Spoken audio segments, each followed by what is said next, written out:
Bonjour à tous et bienvenue dans cette nouvelle vidéo de blog au dodo. Aujourd'hui, on va parler des tarifs long séjour, voire très long séjour. En effet, la semaine dernière, un des élèves au dodo a eu une demande pour un séjour de 90 jours, donc 3 mois, dans sa maison d'hôte. Il m'a demandé des conseils sur comment est-ce qu'on décide du prix et quels sont les éléments à prendre en compte, et je me suis dit que la réponse pourrait intéresser tout le monde. Et vous allez pouvoir m'aider à enrichir cette réponse. Donc la première chose à faire quand on a une demande pour un très long séjour, c'est d'étudier le risque. Alors là, il s'agissait d'une maison d'hôte, mais c'est valide évidemment si vous avez un gîte, si vous avez un hôtel. La première chose que je lui ai dit d'étudier, c'est le risque d'avoir un prix négocié pour un long séjour, puisque bien évidemment, s'il reste 3 mois, vous allez négocier un prix a priori à la nuitée assez attractif. Que se passe-t-il si ce prix négocié attractif est mis en place, mais que la personne ne reste pas toute la durée du séjour? Imaginons par exemple qu'il négocie un prix pour 3 mois, mais qu'à la fin du premier mois, il parte. Eh bien, évidemment, le prix que vous auriez négocié pour un séjour de 1 mois sera probablement plus haut que le prix négocié pour 3 mois. Et dans ce cas-là, c'est une perte de chiffre d'affaires pour vous, et il faut pouvoir l'anticiper. L'autre risque, du coup, qu'il faut anticiper, c'est l'impayé, bien évidemment. Que se passe-t-il si tout simplement il ne paye pas? Donc là, je vais en parler un petit peu après. Il va falloir mettre les conditions générales de vente à jour, voire même faire un contrat, et je vais en parler à la fin, pour anticiper ce risque-là.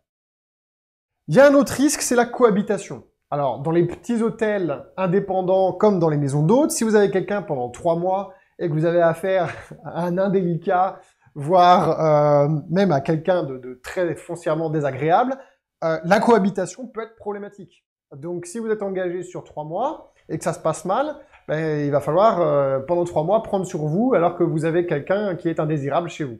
Et malheureusement, ça arrive. Et puis bien entendu, en ce moment, il y a le risque sanitaire, qui est évident. Si c'est une personne qui fait des allers et retours entre l'extérieur et l'intérieur de l'établissement, quel est le risque qu'il soit porteur potentiellement du virus et qu'il contamine vous, votre personnel ou les autres clients, avec le risque de fermeture évidemment potentiel sur votre établissement. Voilà pour les risques que j'ai identifiés. Si vous en voyez d'autres auxquels je n'ai pas pensé, eh bien n'hésitez pas à les rajouter en commentaire à cette vidéo pour l'enrichir, et puis on les prendra en considération bien évidemment. Après, il y a les avantages. Bien sûr, quand vous avez quelqu'un qui réserve pendant une longue période, par exemple 3 mois, eh bien vous avez une visibilité accrue de taux d'occupation pendant cette période. En particulier s'il y a plusieurs chambres qui sont réservées. Donc ça, c'est toujours super intéressant, surtout en cette période de coronavirus où la visibilité a tendance à être de plus en plus difficile à acquérir. L'autre chose, c'est que vous avez une prévisibilité de chiffre d'affaires, en particulier parce que vous allez mettre en place un contrat, donc ce qui va vous permettre d'avoir justement cette prévisibilité, ce qui est toujours confortable dans notre métier. Et puis, vous avez l'opportunité de fidéliser un client. Si celui-ci vient pour une longue période, il faudrait vérifier ensemble s'il est possible qu'il y ait une récurrence de cette période. Si c'est quelqu'un qui voyage pour affaires et qui vient, par exemple, 3 semaines, et qui va venir 3 semaines tous les trimestres, bon, ben, c'est quelqu'un à fidéliser. À vous de voir. Il y a peut-être d'autres avantages que je n'ai pas vus également. Pareil, je vous demande de les mettre, si vous les voyez et que moi je les ai pas vus, je les ai pas cités dans cette vidéo, eh bien mettez-les en commentaire de cette vidéo et puis ça permettra d'enrichir le contenu. Voilà en gros la première chose que je vous conseille à faire quand vous avez ce type de demande. C'est d'évaluer les risques et les avantages et de voir si ça vaut le coup. Première chose. Ensuite, si vous décidez que ça vaut le jeu en vaut la chandelle, il faut surtout pour ce type de séjour mettre en place un contrat. Et alors, pour que vous puissiez retenir facilement les 3 éléments les plus importants du contrat, PPP. Super facile, les 3 P.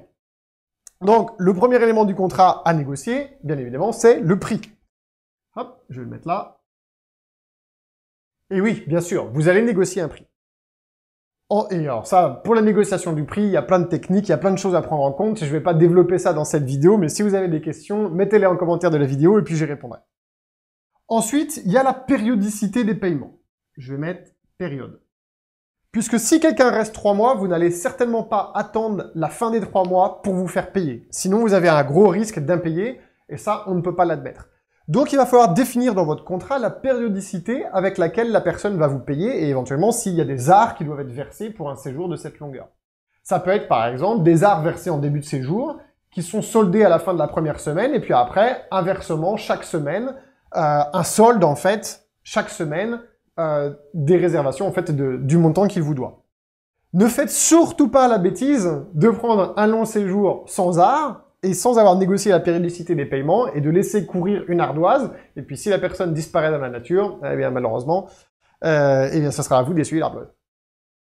Et puis le troisième P, j'arrivais pas à trouver quelque chose qui commence par P, donc on va faire le P, c'est pouf. Pouf, il est parti. ou P comme parti. C'est-à-dire que, eh bien, il part, et ça arrive, et c'est déjà arrivé, sans vous en faire part, bien évidemment. Pouf, il disparaît. Hein, donc on va le mettre là, tout simplement. Le pouf, qu'est-ce qui se passe dans ce cas-là? Il faut que vous ayez des garanties, bien évidemment. S'il part en vous laissant une ardoise, garantie bancaire, pourquoi pas, par exemple. Voilà les 3 P. Il y a peut-être d'autres choses auxquelles il faut penser, mais en tout cas, à court terme, voilà ce à quoi j'ai pensé, et je pense que ça peut être utile à tout et à chacun. N'oubliez pas de vous abonner à la chaîne YouTube Ododo. Alors, je vais vous mettre un visuel. L'algorithme de YouTube a un petit peu changé et je ne pensais pas qu'un jour je serais YouTubeur et que je serais obligé de vous dire abonnez-vous à la chaîne, mettez la petite cloche pour les notifications, aimez la vidéo. Mais en fait, ça nous aide. Ça aide à donner de la visibilité à ces vidéos, à aider toujours un plus grand nombre de gens. Donc, encore une fois, si vous pouvez vous abonner à la chaîne, eh bien, abonnez-vous. Ça permet de gonfler la visibilité de la chaîne. Nous, on gagne pas d'argent avec la chaîne, hein, c'est pas du tout le but du jeu. Le but du jeu, c'est de prêcher la bonne parole et que nos conseils, nos trucs et nos astuces se répandent le plus largement possible. On continue comme d'habitude sur cette année avec les rendez-vous de diagnostic gratuits. Hein, donc si vous êtes un hôtelier indépendant, si vous êtes propriétaire de chambres d'hôtes, de gîtes ou de meublés de tourisme, eh bien, je vais vous mettre quelque part ici en bas de l'écran le lien vers notre site internet. Il y a un gros bouton orange, prenez rendez-vous. Vous le savez certainement, Ododo, nous sommes un organisme de formation data-docké. Donc, en vous formant chez nous et avec notre accompagnement, vous pouvez vous faire rembourser l'intégralité de notre package grâce aux aides de l'État sur la formation. Et puis, on vous expliquera tout ça lors d'un rendez-vous.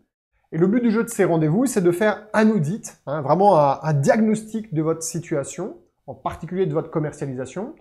Regardez vos points forts. Regardez vos points faibles, vraiment faire l'état des lieux et comprendre si nous, avec notre formation et notre accompagnement, on peut vous aider à atteindre vos objectifs, qui sont des objectifs financiers, que ce soit de chiffre d'affaires, de marge, de baisse de commission de ce que vous payez aux agences de voyage en ligne, d'augmentation de réservation directe. Hein, c'est vraiment le nerf de la guerre. Ça passe par plein de choses différentes et avant toute chose, c'est comme chez le médecin. Avant de décider de quel médicament on va vous administrer, eh bien, il faut bien évidemment faire un état des lieux de vos symptômes et des causes de ces symptômes. Et c'est pour ça que vous pouvez réserver un rendez-vous de diagnostic gratuit chez Ododo. Voilà, je vous souhaite une agréable semaine, bon courage à vous tous, et je vous retrouve dans la prochaine vidéo de blog.